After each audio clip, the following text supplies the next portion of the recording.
भारत माता की, भारत माता की, भारत माता की। आज झंडूता विधानसभा क्षेत्र के इस कार्यक्रम में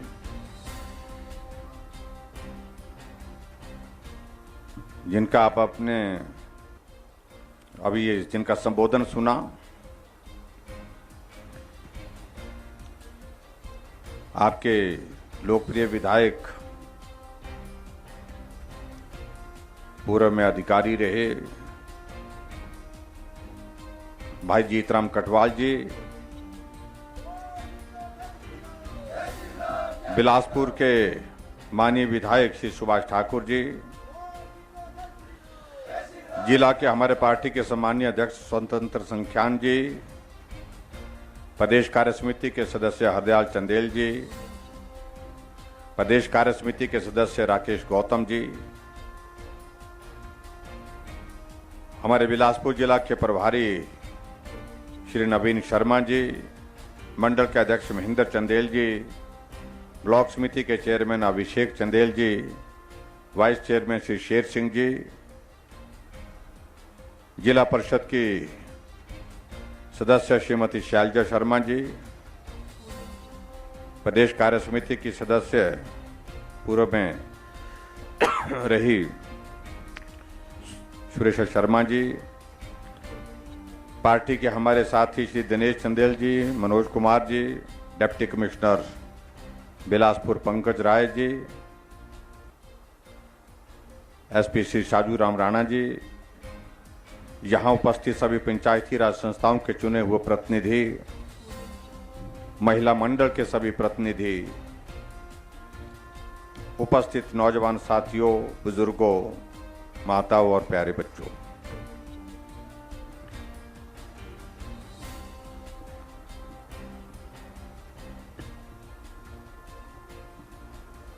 आज झंडूता विधानसभा क्षेत्र में एक बार फिर से आप सबके बीच में आने का अवसर प्राप्त हुआ है और मैं इस बात को देख रहा हूं कि ये कार्यक्रम भरपूर ऐसे वक्त रखा गया है जब गर्मी जो है वो प्रचंड अपने दौर में होती है।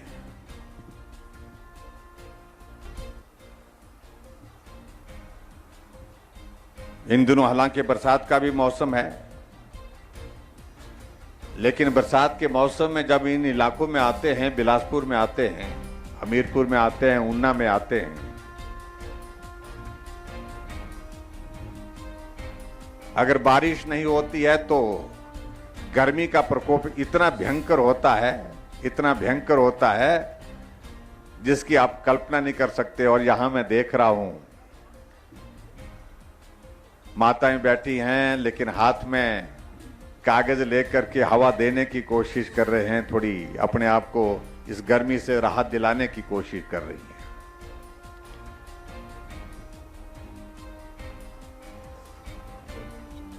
मैं लंबी बात नहीं कहूंगा, मैं विधायक महोदय जी को कह भी रहा था,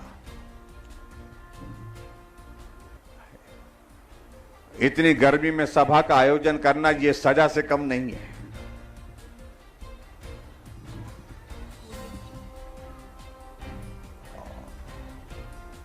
और इसके लिए दोषी अगर है तो विधायक महोदय हैं।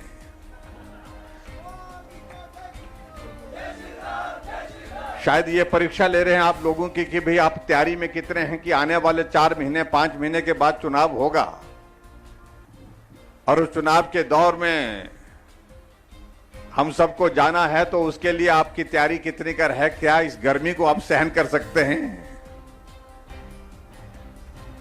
लेकिन मैं आप सबका हृदय से आभार व्यक्त करता हूं। नहीं तो आमतौर पर ऐसा होता है कि नेता बोलते रहते हैं, लोग अपनी कुर्सी छोड़ करके चले जाते हैं कि तुम बोलते रहो भाई, हमारे बस की नहीं है इस गर्मी में बैठना। लेकिन आपने बहुत धैर्य रखा, इसके लिए मैं आप सबका बहुत बहुत धन्यवाद करता हूं।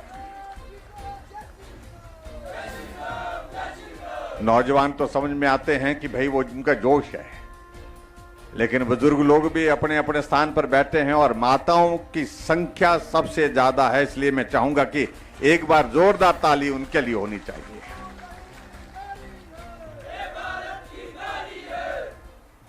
आज आपके इस विधानसभा क्षेत्र में आकर के 11 उद्घाटन और 7 शिलान्यास, कुल मिलाकर के 18 उद्घाटन और शिलान्यास के कार्यक्रम हमको करने का सौभाग्य प्राप्त हुआ और लगभग 95 करोड़ रुपए के उद्घाटन और शिलान्यास के कार्यक्रम आपके इस विधानसभा क्षेत्र में एक दिन हुए। अगर मैं एक एक योजना का जिक्र करने की कोशिश करूंगा तो समय ज्यादा लगेगा और मैं इस गर्मी में जिस प्रकार से आप सारी परिस्थिति का सामना कर रहे हैं उसमें आप मुझे भी फिर कोसें, इस बात के लिए मैं गुंजाइश नहीं देना चाह रहा हूं, इसलिए मैं उन सारी स्कीमों का जिक्र नहीं करना चाहूंगा। लेकिन मैं इतना जरूर कहना चाहूंगा कि 18 योजनाएं जिनका शिलान्यास और उद्घाटन यहां पर हुआ, जिस पर 95 करोड़ के लगभग खर्च हम कर रहे हैं और किया है, उसके लिए आप सबको बहुत बहुत बधाई, बहुत बहुत शुभकामनाएं। कई लोग इस बात को लेकर के कहने की कोशिश करते हैं। आज मैं एक बात को देख रहा था, एक हमारे कांग्रेस के मित्र हैं यहां से, फेसबुक में लिखा है कि मुख्यमंत्री जी आपका तो स्वागत है और मुख्यमंत्री सबका होता है और हम भी इस बात को मानते हैं, भाई हम सबके हैं। कहा कि इस क्षेत्र में आकर के जो विभिन्न योजनाएं हैं, विकास कार्य करने की जो जरूरतें हैं, उनको आप पूरा करें, सिर्फ चुनाव के लिए घोषणा ना करें। मैं उनको ये कहना चाह रहा हूं कि मैं इस विधानसभा क्षेत्र में, मेरा ये पहला दौरा नहीं है, दूसरा नहीं है, तीसरा नहीं है, ये चौथा दौरा है और मालूम नहीं उनके जो मुख्यमंत्री पूर्व में रहे वो कितनी बार इस विधानसभा क्षेत्र में आए और क्या देकर के गए। और मैं ये भी देख रहा था, उनने सबका जिक्र किया है, ये बागछाल का पुल भी हमारी देन है, पॉलिटेक्निक कॉलेज भी हमारी देन है, ये सारे विकास कार्य जिनका उद्घाटन कर रहे हैं ये हमारी देन है। मैं एक बात यहां कटवाल जी ने कहा कि पॉलिटेक्निक कॉलेज जिसका हमने जो 34 करोड़ की लागत है, जिसका भवन का हमने आज शिलान्यास, जिसका उद्घाटन किया 2019 में उसका शिलान्यास किया था और आज वो भवन बनकर के तैयार हुआ और 2022 में अगर वो भवन बनकर के तैयार हुआ, उसमें से बजट की अगर आप तफसील निकालें, डिटेल निकालें कि कौन से कार्यकाल में उस भवन के निर्माण के लिए पैसा दिया गया था। कहना आसान होता है, लेकिन मैं बधाई देना चाहता हूं आपके विधायक महोदय जी को। जस्ट पॉलिटेक्निक कॉलेज जो कि हमीरपुर में चला करता था, यहां पर 2019 में इसकी शुरुआत की और शुरुआत करने के बाद ये भवन पूरा होना चाहिए। एक बार नहीं, अनेक बार इस भवन को पूरा करने के लिए ये कमी रह गई, वो कमी रह गई, इस कमी को पूरा करो, हॉस्टल का इंतजाम करना है, सारी चीजों को लेकर के पैसे के प्रावधान, एक एक पैसा जो है इस भवन के निर्माण के लिए यहां पर उपलब्ध कराने के लिए सदैव प्रयत्नशील रहे। उसके लिए मैं इनको बहुत बहुत बधाई देता हूं। लेकिन फिर भी मैं उन सारी बातों में जाना भी नहीं चाह रहा हूं, क्योंकि विपक्ष के हमारे मित्र हैं, उनने कुछ कहना है और जब कहना है तो वो कहते रहे, लोकतंत्र है। आज मुझे इस बात को लेकर के प्रसन्नता है कि हिमाचल प्रदेश के एक कोने से लेकर के दूसरे कोने में एक विधानसभा क्षेत्र हिमाचल प्रदेश में ऐसा नहीं है जिस विधानसभा क्षेत्र में 2 बार, 3 बार, 4 बार, 5 बार मैं नहीं गया हूं। हमने ऐसे भी मुख्यमंत्री देखे जिनके 5 वर्ष के कार्यकाल पूरे हो गए, लेकिन आधे से ज्यादा विधानसभा क्षेत्र उनमें एक बार भी जाना नहीं होता था मुख्यमंत्री का।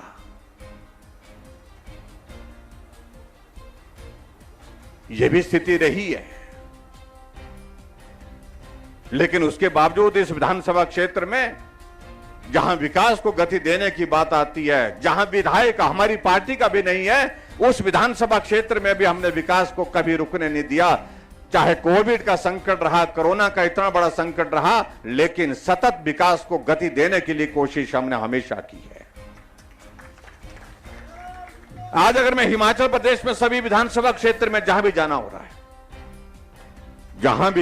रहा है, अगर उद्घाटन और शिलान्यास के वहां पर कार्यक्रम होते हैं, 200 करोड़ के, 300 करोड़ रुपए के होते हैं, उसकी वजह यह है कि जमीनी स्तर पर वहां पर काम शुरू हुआ है। जहां पुल का निर्माण होना था वहां पर पुल का निर्माण किया गया, जहां भवन का निर्माण होना था स्कूल के, वहां स्कूल के भवन का निर्माण किया गया, जहां हॉस्पिटल के भवन का निर्माण होना था वहां हॉस्पिटल के भवन का निर्माण किया, जहां कॉलेज के भवन का निर्माण होना था वहां पर कॉलेज के भवन का निर्माण किया। और आज मुझे इस बात की भी खुशी है कि आपका बागछाल का पुल का काम चला है और आने वाले समय में मैं उम्मीद करता हूं कि वो बागछाल का पुल भी बहुत जल्दी बन करके तैयार हो जाएगा।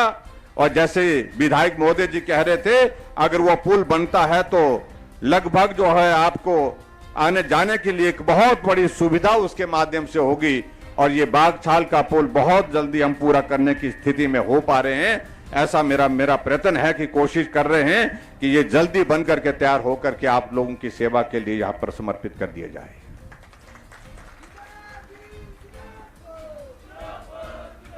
पानी की स्कीम का जिक्र यहां पर कर रहे थे और मैं शायद मेरे को लगता है वो भी हमारी एक कोटाधार की हमारी पानी की स्कीम जो है वो बन करके तैयार होने वाली है। लगभग 10-15% काम उसका बचता है और सितंबर के महीने तक हमारा टारगेट है, लक्ष्य है कि उसको हम बना करके पूरा कर लें। और लगभग जो 50 करोड़ से भी ज्यादा की राशि से आपके इस विधानसभा क्षेत्र में पानी की स्कीम बनेगी तो आपके इस क्षेत्र के पानी की जो समस्या है उसका समाधान 1 वर्ष के लिए नहीं, 2 वर्ष के लिए नहीं, हमेशा के लिए पानी की समस्या का समाधान आपका होगा।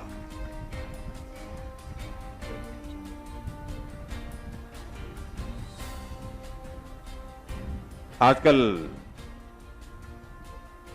हम जब लोगों के बीच में जाते हैं, लोगों से बात करते हैं तो हमारे विपक्ष के हमारे मित्रों को बहुत परेशानी होती है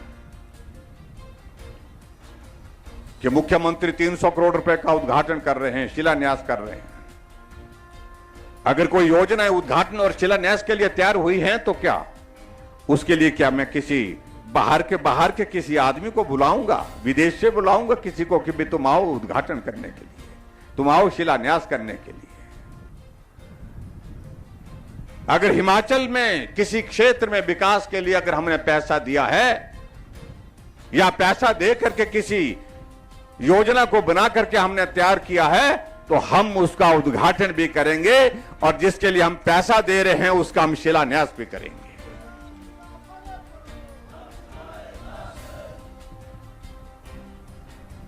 मैंने कभी भी ऐसी बौखलाहट नहीं देखी जो वर्तमान में हमारे कांग्रेस के नेताओं में।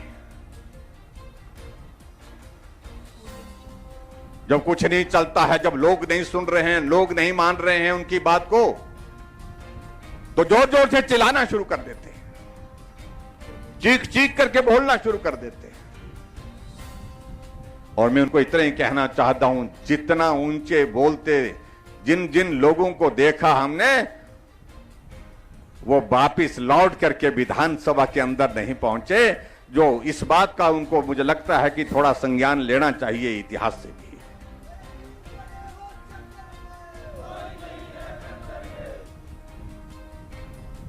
ऐसे मान करके बैठे हैं कि जैसे उनकी सरकार आ ही गई है। और ऐसी ही बातें कुछ दिन पहले जब 5 राज्यों के चुनाव हो रहे थे, जिन 5 राज्यों में से एक राज्य में उनकी सरकार थी, पंजाब जो हमारे पड़ोस का राज्य है, उस राज्य के बारे में तो इतना चीख चीख करके कह रहे थे, चन्नी साहब आ रहे थे। लेकिन जब परिणाम निकला तो चन्नी साहब दोनों जगह से निपट गए। और मैं ये भी कहना चाह रहा हूं, जिस तरह से शोर डालने की कोशिश कर रहे हैं कि हम आ रहे हैं, जैसे पंजाब में गए उससे भी बदतर हालत में यहां से जाएंगे, ये मैं कहना चाह रहा हूं। आदरणीय नरेंद्र भाई मोदी जी के नेतृत्व में देश मजबूत है। अभी तो उन्होंने सिर्फ 2 दौरे किए हिमाचल में आने के, अभी हाल ही में परेशान हो गए। मोदी जी शिमला आए, शिमला की माल रोड पर पैदल निकल पड़े। ये माल रोड, जिस माल रोड पर मैं पैदल चला करता था, पुरानी यादें ताजा करने का अवसर प्राप्त हुआ। लोगों ने अभिनंदन किया, स्वागत किया।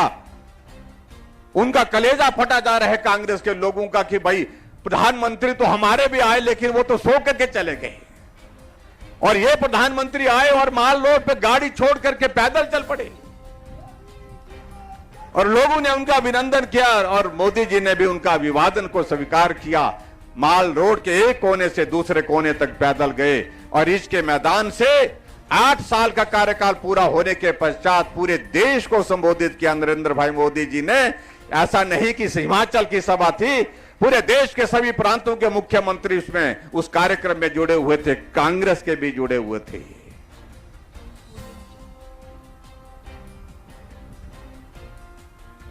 कुछ दिनों के बाद नरेंद्र मोदी जी का फिर से आना हो गया धर्मशाला। कांग्रेस के लोग फिर परेशान हो गए, फिर आ रहे हैं मुख्यमंत्री। हमने कहा आ रहे हैं, बोलते रुकेंगे भी। मैंने कहा हाँ रुकेंगे भी, रात को रुकेंगे। मैंने कहा आपको कोई परेशानी नहीं? नहीं बोलते मैं तो ऐसे पूछ रहा था। अरे काहे को पूछ रहे हो? प्रधानमंत्री जी हिमाचल आ रहे हैं, हिमाचल को अपना घर मानते हैं, हिमाचल के लोगों के साथ उनका स्नेह है, प्यार है। अगर हिमाचल आकर के प्रधानमंत्री जी रुक रहे हैं, धर्मशाला का इतिहास बन गया। प्रधानमंत्री जी धर्मशाला में एक नहीं 2 दिन वहां पर चीफ सेक्रेटरी की कॉन्फ्रेंस में रहे और लोगों ने स्वागत किया। 1.5 किलोमीटर 2 किलोमीटर की कतार लगा करके लोगों ने उनको अपनी पलकों पर बिठाया। और मुझे नहीं मालूम आज से पहले कोई प्रधानमंत्री धर्मशाला आए हों और वहां पर रुके हों, लेकिन हमें गर्व की बात है कि हमारे प्रधानमंत्री नरेंद्र मोदी जी, जो विश्व के सबसे लोकप्रिय नेता हैं, विश्व के सबसे मजबूत नेता हैं, वो हिमाचल आए, धर्मशाला आए और रात को भी ठहरे। 2 दिन वहां पर रुक करके जो है उस कॉन्फ्रेंस का हिस्सा बने। अभी तो बरसात का मौसम है, नहीं तो अभी तक और तीसरी बार आ जाना था उन्होंने। अभी हमने ही कहा कि थोड़ा बरसात कम होने देते हैं, उसके बाद फिर आइए। और मैं आपके बीच में ये जरूर कहना चाहूंगा, आएंगे प्रधानमंत्री जी, बहुत जल्दी आएंगे, चंबा जाएंगे। आपके बिलासपुर में एम्स का भवन बन करके तैयार हो रहा है और लगभग तैयार हो गया है, और इसी महीने के अंत में या अगस्त के महीने में प्रधानमंत्री जी एम्स का उद्घाटन करने के लिए बिलासपुर भी आएंगे। ये भी मैं कहना चाह रहा हूं, और कांग्रेस के हमारे मित्र सुन लें कि बिलासपुर में भी आएंगे और बिलासपुर में भी लोगों से मिलेंगे, बिलासपुर में भी लोगों को संबोधित करेंगे। और साथ में हमारी पार्टी के सम्मानीय राष्ट्रीय अध्यक्ष जगत प्रकाश नड्डा जी, जिनकी देन है ये ऑल इंडिया मेडिकल इंस्टीट्यूट हमारा बिलासपुर का, वो भी साथ में आए। अनुराग ठाकुर जी भी साथ आए। परेशान हुए पड़े।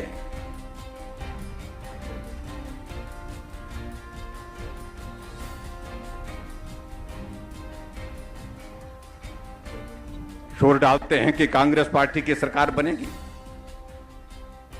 कहां बनेगी, कैसे बनेगी? जब लोग बनने देंगे तब ना। अरे लोगों के मन में प्यार है, स्नेह है, तो वो एक नेता के प्रति है जिनका नाम नरेंद्र भाई मोदी जी है। और हमारे पार्टी के राष्ट्रीय अध्यक्ष जगत प्रकाश नड्डा जी, जो यहीं बिलासपुर से ताल्लुक रखते हैं, संबंध रखते हैं, उनके आह्वान पर हिमाचल प्रदेश में फिर हिमाचल ने मन बना लिया है, चाहे कुछ भी हो। इस बार कोरोना के इस दौर में काम हुए हैं, बहुत हुए हैं, लेकिन फिर भी अगर कमी रही है, इस कमी को पूरा करने के लिए फिर से हिमाचल में भाजपा की सरकार बनना जरूरी है। डबल इंजन की सरकार होगी तो हिमाचल आगे बढ़ेगा, और हिमाचल की जरूरत नरेंद्र भाई मोदी जी को मजबूत करना है, और इस कमी को हम कभी भी छूटने नहीं देंगे। इस कमी को हम पूरा करेंगे। आज से पहले दौर चलते रहे होंगे 5 वर्ष के बाद बदलाव के, लेकिन अब की बार हमने तय किया है इस रिवाज को ही बदल डालेंगे, हिमाचल में फिर भाजपा की सरकार बनाएंगे।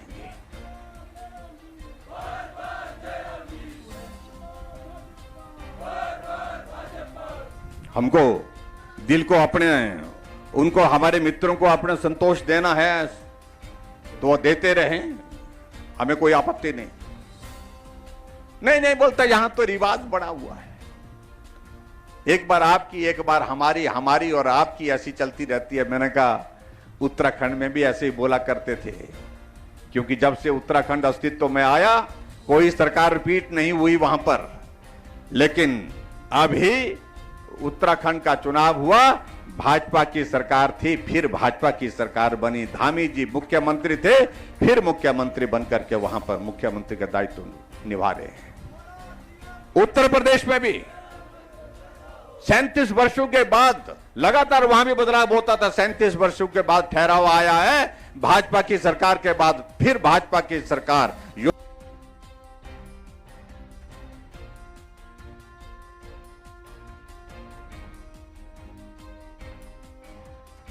देश है और इस छोटे से प्रदेश में नरेंद्र भाई मोदी जी का आशीर्वाद जिस प्रकार से हम सब लोगों के साथ है, हम निश्चित करेंगे, सुनिश्चित करेंगे, हर हालत में इस बात को तय करेंगे, इस बार इस रिवाज को, बदलाव के रिवाज को बदलेंगे और हिमाचल भी गुजरात की तरह भाजपा के साथ फिर भाजपा की सरकार।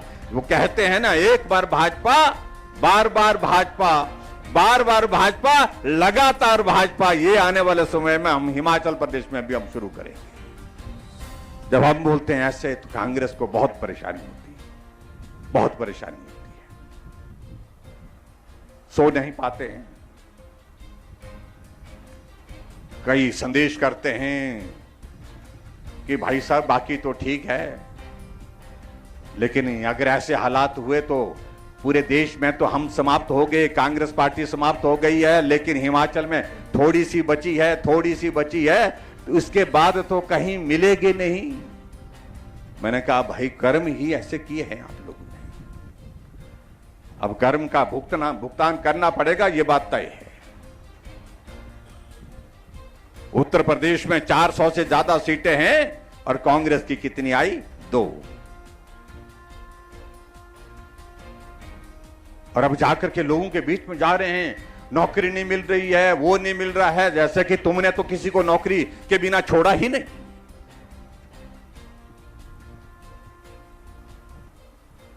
ऐसे बात करने की कोशिश कर रहे हैं कि जैसे हिमाचल प्रदेश में एक भी बेरोजगार नहीं था भाजपा की सरकार आने से पहले। अगर आज हिमाचल प्रदेश में बेरोजगारों का आंकड़ा, जिसको कई बार 10 लाख बोलते हैं, कई बार 8 लाख बोलते हैं, कई बार 9 लाख बोलते हैं लोग, जो भी होगा आंकड़ा, लेकिन उसके बावजूद इसमें दोषी वो लोग हैं जो लंबे समय तक सत्ता में रहे, और लंबे समय तक सत्ता में कोई पार्टी रही है, उसका नाम कांग्रेस पार्टी है। आदरणीय प्रधानमंत्री ने अभी हाल ही में घोषणा की 10 लाख लोगों को 2024 से पहले हम पूरे देश भर में रोजगार देंगे।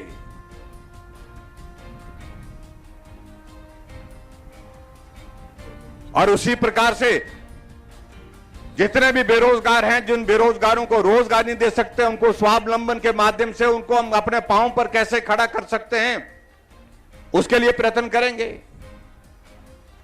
लेकिन कांग्रेस के लोग ऐसे बोलते हैं, ऐसे प्रचार करने की कोशिश कर रहे हैं कि जैसे कि इस देश में, इस प्रदेश में बेरोजगारी तो तब से शुरू हुई जब से भाजपा की सरकार आई।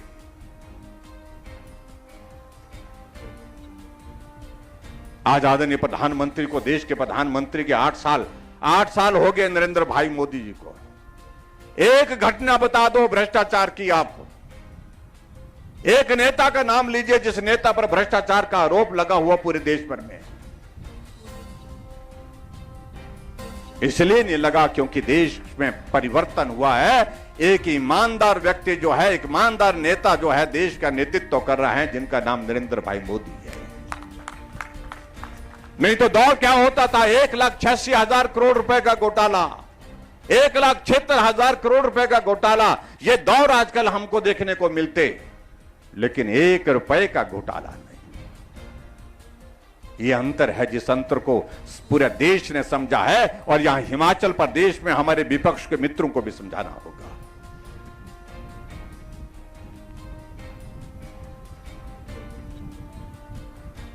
आज हमारे देश के प्रधानमंत्री विदेश जाते हैं, दुनिया उनकी एक झलक पाने के लिए तरसती है। और एक वक्त कांग्रेस के राज में 10 साल तक प्रधानमंत्री रहे, विदेश जाते थे, ना जाने का पता लगता था, ना आने का उनका पता लगता था, क्योंकि कोई महत्व उनको नहीं दिया जाता था। देश का महत्व अंतर्राष्ट्रीय स्तर पर बहुत निम्न स्तर पर चला गया था।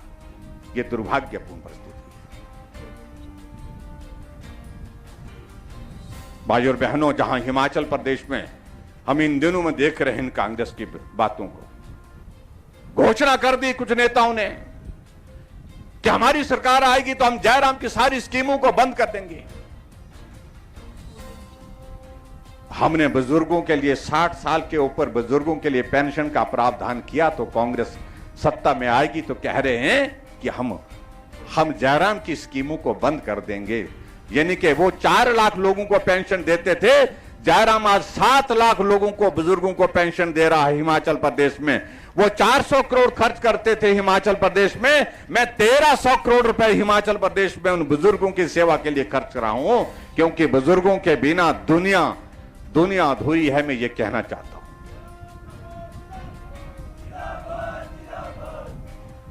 हमने हिमाचल प्रदेश में गरीब लोगों के इलाज के लिए हिमकेयर की शुरुआत की। 50 साल सत्ता में कांग्रेस पार्टी रही, गरीब आदमी बीमार होने पर विवश हो जाता था घर गिरवी रखने के लिए, घर जमीन बेचने के लिए, क्योंकि उसके पास इलाज के लिए पैसा नहीं होता था। हमने कहा यह नहीं होना चाहिए। अगर कोई गरीब आदमी बीमार होता है, बीमार जब होता है उसके इलाज का इंतजाम करना चाहिए, यह सरकार की जिम्मेवारी है। पहली बार हमारी सरकार ने हिमकेयर की शुरुआत की। आज कोई आदमी अगर बीमार होता है, सबसे पहले वो हिमकेयर का कार्ड जेब में ढूंढ करके डालता है, उसके बाद हॉस्पिटल में गाड़ी में बैठ करके पहुंचता है, क्योंकि उसे मालूम है कि इससे मेरा इलाज होगा। और कांग्रेस कह रही है कि हम सत्ता में आएंगे तो हम बंद कर देंगे। वो चाहते हैं कि गरीब आदमी अगर बीमार हो जाए वो तड़प तड़प करके मर जाए, इस दुनिया से चला जाए।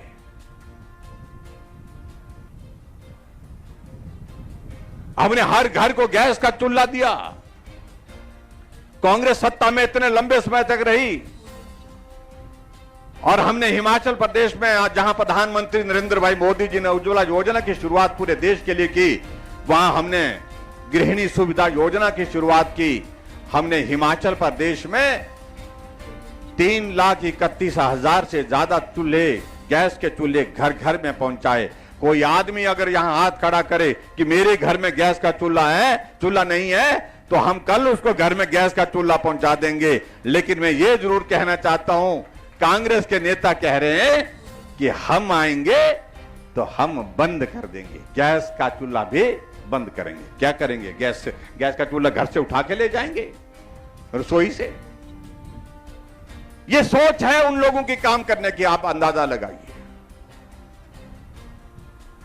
हमारी सरकार ने यह तय किया कि अगर महिलाओं की संख्या 50% आबादी का है, तो ऐसे में उनके बारे में सोचना चाहिए। तो हमने सोच करके घोषणा की। हमने जुलाई के महीने में जो है 30 तारीख को हमने शुरुआत की, 30 जून को धर्मशाला से, कि जितने भी हमारी माताएं बहनें हैं उनमें बस में आने जाने का किराया आधा लिया जाएगा, आधा नहीं लिया जाएगा। और कांग्रेस वाले कहते हैं कि हम आएंगे तो वापिस लेंगे। अब तय करो माताएं बहनें क्या करना चाह रही हैं। गैस का चूल्हा वापिस जाना चाहिए क्या? जोर से बोलिए ना। नहीं जाना चाहिए। क्या बस का किराया फिर से जो है पूरा लेना चाहिए आप लोगों से? नहीं लेना चाहिए। तो उसके लिए महिलाओं को, माताओं बहनों को काम करना होगा घर घर में जाकर के, कि अगर ये सत्ता में आए तो बस का किराया जो माफ किया हमारी सरकार ने, भाजपा की सरकार ने, उसको भी वापस लेंगे, गैस का चूल्हा भी उठा करके ले जाएंगे। ये कांग्रेस के एक नेता नहीं, अनेक नेताओं ने मंच पर से भाषण दिए हैं। मैं इसलिए इस बात का मैं जिक्र कर रहा हूं। हमने नौजवानों के लिए मुख्यमंत्री स्वावलंबन योजना के अंतर्गत वो अपना कारोबार करे, अपने कारोबार से अपना परिवार के लिए आजीविका कमाए, अपने परिवार के लिए वो रोजगार का साधन अपनाए। हमने कोशिश की और आज मुझे इस बात की खुशी है कि हजारों की संख्या नौजवानों में जो है आजीविका योजना के अंदर मुख्यमंत्री स्वावलंबन योजना के अंतर्गत काम करना शुरू किया। और कांग्रेस वाले बोलते हैं कि हम आएंगे तो हम वापिस करेंगे। हमने हिमाचल प्रदेश में गांव में रहने वाले सभी पानी के नलकों का जो किराया लिया जाता, तो हमने कहा इस किराए को हम छोड़िए, क्योंकि आधे लोग दे रहे हैं, आधा नहीं दे रहे हैं, हम किसी से भी नहीं लेंगे। हमने ये तय किया। और कांग्रेस वाले बोलते हैं अगर हम आएंगे तो हम सबसे किराया लेंगे। तो विचार करना पड़ेगा। हमने हिमाचल प्रदेश में यह तय किया कि जुलाई महीने के बाद जो बिजली का बिल आएगा उसमें 125 यूनिट जिस आदमी के घर में खर्च होते हैं उसको कोई बिल नहीं आएगा। उसको कितना बिल आएगा? 0 बिल आएगा। 0 बिल का मतलब मैं दावे के साथ कह सकता हूं, जितने लोग यहां पर बैठे हैं, इस महीने का जब जुलाई महीने का जब बिल आएगा तो आपको कितना बिल आएगा? 0 बिल आएगा, क्योंकि 125 यूनिट हम खर्च नहीं कर पाते हैं। हां, किसी के घर में कोई मशीन लगी है, कोई उद्योग लगा है तो ज्यादा खर्च होता होगा, लेकिन घर में बिजली के लिए, इसके लिए जो हम लट्टू जलाते हैं, फैन चलाते हैं, फ्रिज चलाते हैं, उसमें 125 यूनिट से ज्यादा खर्च नहीं होता है। 15 लाख से ज्यादा परिवार जो है इसके लिए लाभान्वित होंगे। और कांग्रेस वाले बोलते हैं कि अगर हम सत्ता में आएंगे तो पूरा किराया वसूल करेंगे। तो आप देख लीजिए, इन सारी बातों का जवाब मुझे लगता कि आप सबको देना होगा। और भाषण दे रहे कांग्रेस के नेता कि हिमाचल के लोगों को मुफ्तखोर बना दिया, मुफ्त खाने की आदत डाल दी उनको। और उनको कहिए, अब आएंगे आप सबके बीच में, उनको कहिए कि आपने हमारे आत्मसम्मान को ठेस पहुंचाने की कोशिश की। आपने कहा कि हम मुफ्तखोर हैं, तो हम मुफ्तखोर ही सही। तो इसलिए आपको अब की बार सहयोग नहीं होगा, क्योंकि आपने ऐसे शब्दों का इस्तेमाल किया है जिससे हमारी आत्मा को ठेस पहुंची है, हमारी भावना को ठेस पहुंची है। इसलिए बहुत सारी चीजों को लेकर के बहुत सारी बातें हम कह सकते हैं। उन बातों को मैं इतना ही कहना चाह रहा हूं कि आओ, आने वाले समय में आप तैयारी करें। और हिमाचल प्रदेश में जहां भारतीय जनता पार्टी की सरकार निश्चित रूप से बनेगी, हम चाहते हैं कि यहां इस विधानसभा क्षेत्र झंडूता से एक बार फिर से भाजपा के विधायक शिमला पहुंचे, विधानसभा में पहुंचे, और विधानसभा पहुंच करके सरकार बनाने में अपना योगदान दे, सरकार चलाने में अपना योगदान दे। उसके लिए मैं आप सबके बीच में इतना ही निवेदन करना चाहूंगा कि भाई जीतराम कटवाल जी बहुत परिश्रम कर रहे हैं, मेहनत कर रहे हैं आप सबके बीच में। लगातार अधिकारी रहने के बावजूद भी लगातार दौड़े रहते हैं। रात को फोन करेंगे, सवेरे फोन करेंगे। आज यहां पर कार्यक्रम आने से पहले कल रात को शिमला थे। रात के 9:30 बजे के बाद तो शिमला से चले, क्योंकि शिमला में मुझसे मिलने आए थे कि आप आ रहे हैं। तो मैंने कहा आप क्यों आए, आप वहां पर कार्यक्रम की तैयारी करो। नहीं बोलते, मैंने कहा कि आपसे मिलकर के चलूं मैं। यानी कि आपके लिए लगातार वो मेहनत कर रहे हैं, ये मैं आपके बीच में कहना चाहता हूं। और यहां आज के इस कार्यक्रम में बहुत सारी योजनाओं का शिलान्यास उद्घाटन हुआ, उसके लिए आप सबको बहुत बहुत बधाई।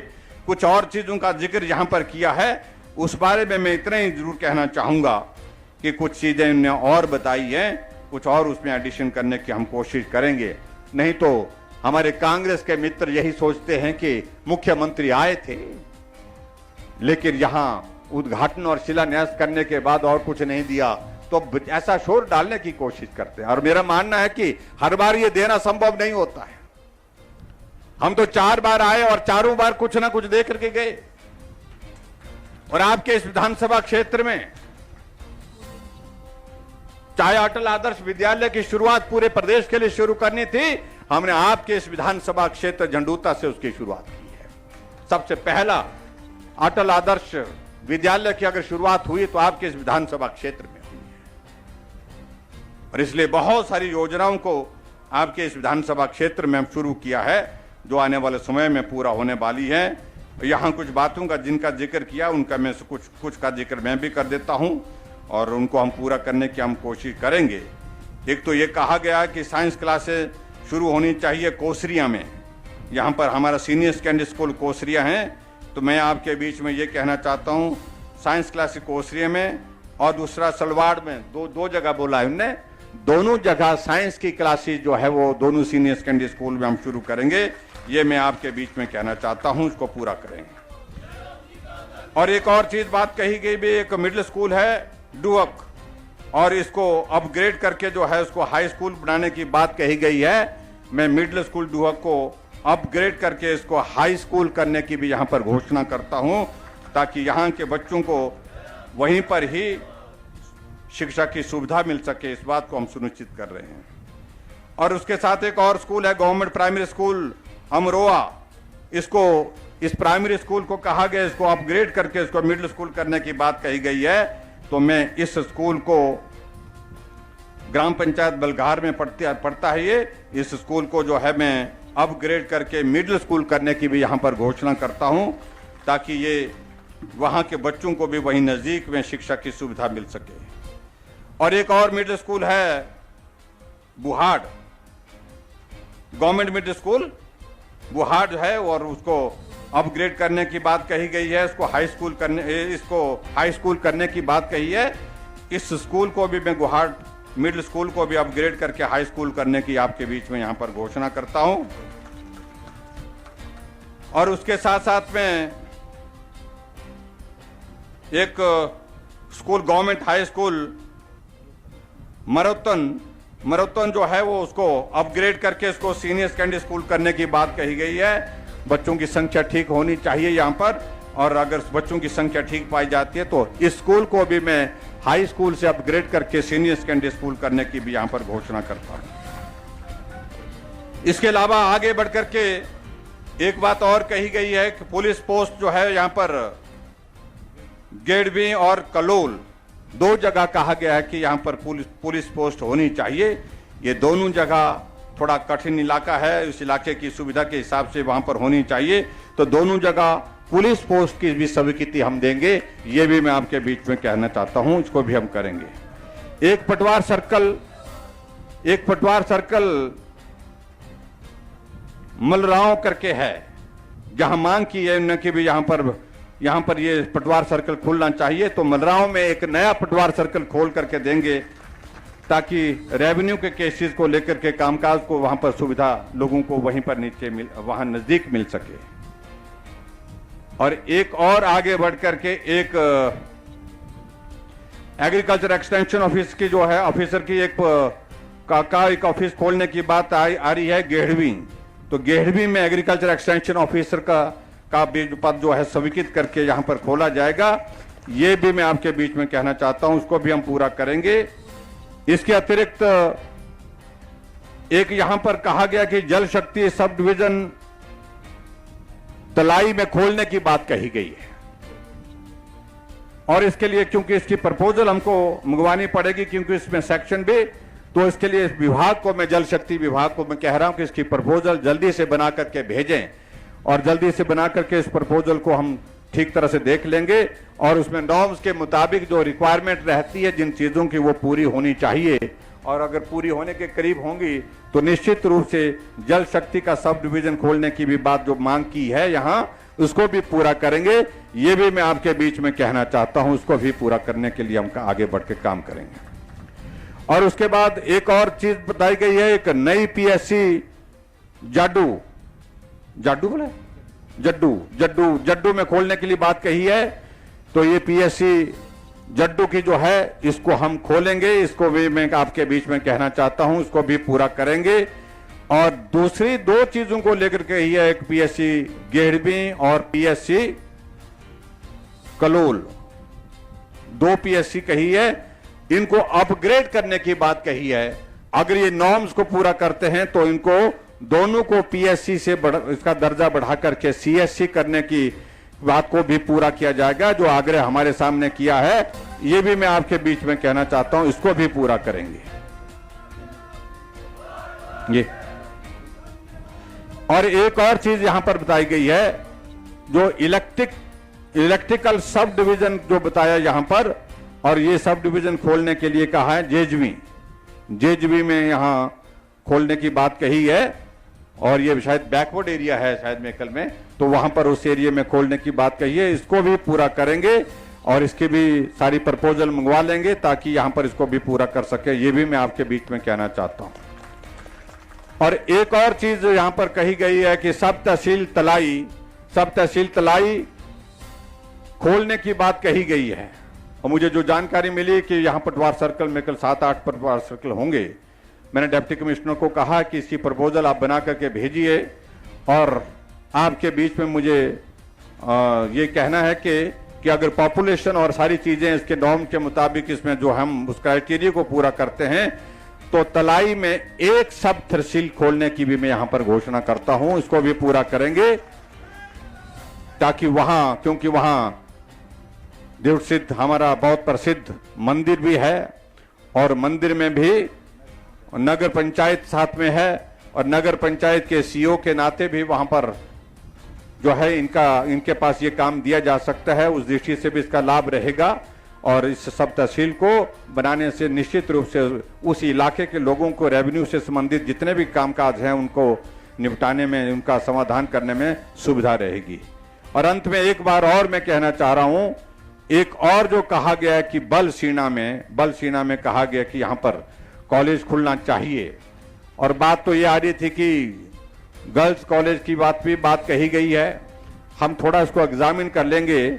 गर्ल्स कॉलेज के लिए स्ट्रेंथ चाहिए, बेटियों की स्ट्रेंथ कितनी हो पाएगी। कई बार हमने देखा है कि जिला मुख्यालय में जो हमारे गर्ल्स कॉलेज खोले गए हैं वही ठीक प्रकार से व्यवस्थित ढंग से चल पा रहे हैं।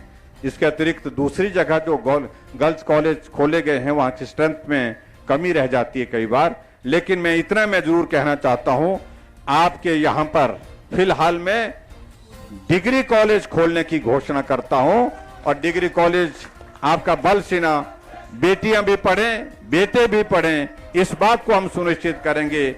इतना मैं आज के इस कार्यक्रम में आप सबके बीच में कहना चाहता हूं। आपने जो कहा हमने वो किया कि नहीं किया? अब आप वो करेंगे जो हम कहेंगे। आप समझ सकते हैं कि मैं क्या कहने वाला हूं। नवंबर के महीने में हिमाचल प्रदेश में विधानसभा का चुनाव होने वाला है, और आपके विधायक महोदय यहां पर काम कर रहे हैं, परिश्रम कर रहे हैं, मेहनत कर रहे हैं।